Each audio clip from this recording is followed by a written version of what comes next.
Энгийн тамхта Төв Азийн цээжинд эвийн түшигтэй элэгсэг хоёр саахалд оршдог.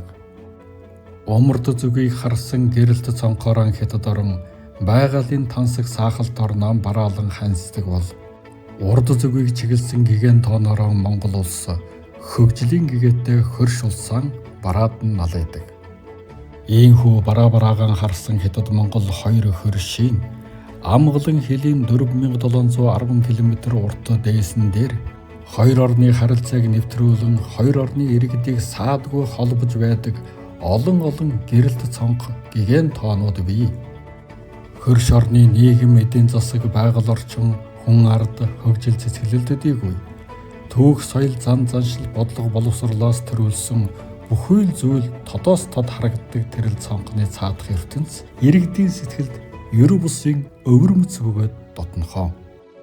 Өвөрмөц болохоор очиж үзхийг хүснэ, дотн болохоор тухлан суухан ч монгүй.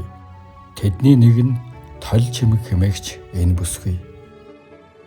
Тэгээд 15 онд Монгол улсад ирснээс 15 оныхоо шинэ жилийн арга хэмжээнд одоо манай өвөр Монголын бизнес Монгол улсад байгаа өвөр Монголын манай бизнесийн холбоо байдаг штэ. Тэгээд жил болгон Монгол улсад байгаа өвөр монголчуудаа бүгдийг цуглуулад тэгээд хамтдаа шинэ жилээ тэмдэглэдэг.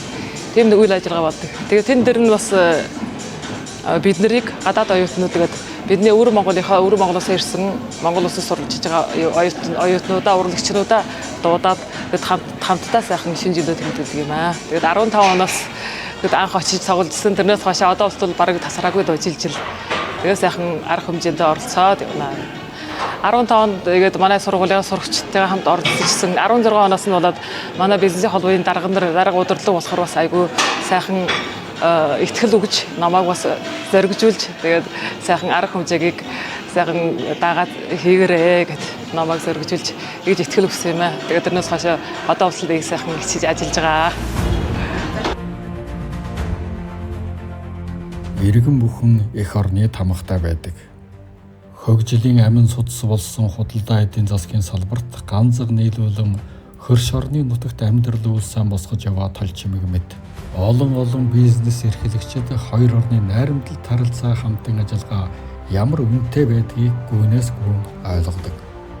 Хоёр орны хооронд бизнес худалдаа эрхлэнэ гэдэг зөвхөн ашиг орлогын төлөө бус. Харилцан туслалцаж хамтдаа суралцсан хамтын ашиг тусыг бүтээх бол тэдний эрхэм зорилго.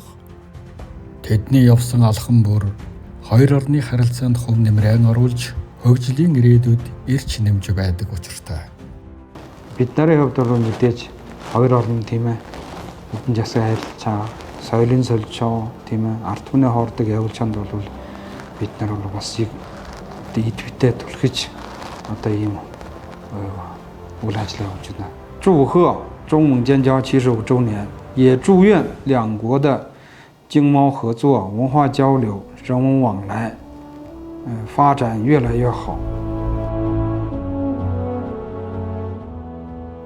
Бүгд нарамт хятад улс нь бүс ба зам санаачлага Хятад Монгол Оросын эдийн засгийн коридорын бүтээн байгуулалтыг идэвхтэй хэрэгжүүлж нээлттэй байдлаа өргөжүүлэн умард зүгт нээлттэй чухал гүүрийн гарцыг байгуулах стратегийн хүрээнд Бомтын эдийн засгийг эрчимтэй хөгжүүлсээр ирсэн юм.